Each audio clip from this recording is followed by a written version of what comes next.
I'd like to introduce you to another businesswoman here in South Florida. She's an event planner who specializes in corporate events, weddings, and private parties. Jana, thank you for being with me this morning. Thank you for having me. I'm very excited to be here. All right, Jana, could you tell our viewers a little bit about your background? Well, I became an event planner 15 years ago, and I realized that after I had done a wedding for one of my best friends, I decided that I have a huge passion for the industry, and I actually volunteered to help out a couple of more friends with their weddings, and then that's what pushed me to become a certified professional bridal consultant, and then that led into corporate events and private parties as well. Okay, so this was just a passion of yours that now turned into your profession. That's right. So it does not feel like I work. It feels like it just feels like I'm enjoying myself with my job. That's wonderful. Do you kind of have a favorite, Jana, out of the three, out of corporate events, private parties, and weddings? I do. They're all unique in their own way. I love working with my brides. Of course, there's a lot of emotions going on with weddings, and so I try to keep the moms calm and the families, and I try to take the stress out of a bride's day so they can enjoy themselves. So I think that would probably be my most favorite are the weddings. Of course, I don't mind. I love corporate events as well. They flow a little easier because you work with more professional, but for the most part, they're all great. They're all great. Well, I want to go back to the weddings right now. What advice do you give the brides that you have? You're in charge of planning their most important day. Well, I try to tell them, first of all, have fun. They need to have fun planning their wedding because this is it for them.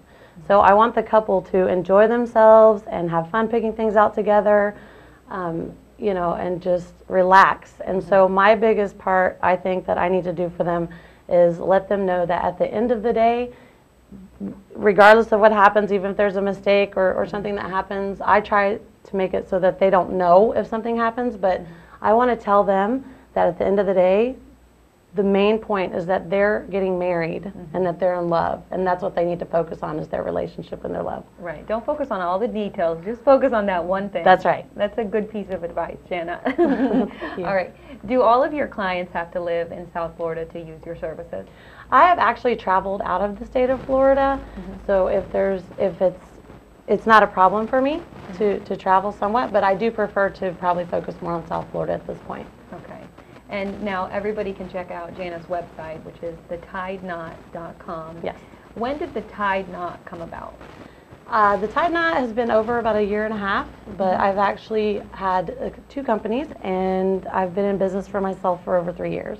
Wow. Do you have employees, though, with you working? I do. I have a staff that I have come in, so depending on how large the event will depend on how many people that I need. So usually I have an assistant, and then I'll have an install crew, a setup crew, and a breakdown crew, and that type of thing. So there are some times I need staff, and then there's some times that I really don't need a staff, depending on the job. Okay. What are some of the sizes of the parties that you have to plan? I've done a huge event at an equestrian center I had actually invited 45 vendors to come in and set up a booth, and then on top of that, we invited 2,000 brides to come in. Wow. And so that was a huge, huge project. It takes a lot of time, a lot of detail, and it's intense. But that's probably my largest event that I've done. Okay. And now just tell our viewers who haven't used an event planner in the past, tell us what all your job entails. The most important is working within the budget. Keeping people in a budget so that they feel comfortable, but also giving them the most for their money. Girls with their weddings have huge dreams, and sometimes it's not possible. So what I try to do is I break their entire budget down. I can negotiate contracts for them and also get better deals for them through the vendors, because I have a preferred vendor list that I use. So I know that the people are going to be on time, and that they're going to be responsible, and that there's not going to have any flaw or any mistakes in the event. Okay. That is one major thing that we have to be careful with, is to make sure that you have the right people you work with. Okay, great. Well, if people want to contact you, they can find out your contact information on your website, correct? Yes. Thetideknot.com. Yes. All right. Well, thank you so much for being on the show with me this morning. Well, thank you. I appreciate it. All right, everybody, we're going to take a quick break, but when I return, I'll be back with Coconut Cay Resort owner Jim Ryan. Stay with me.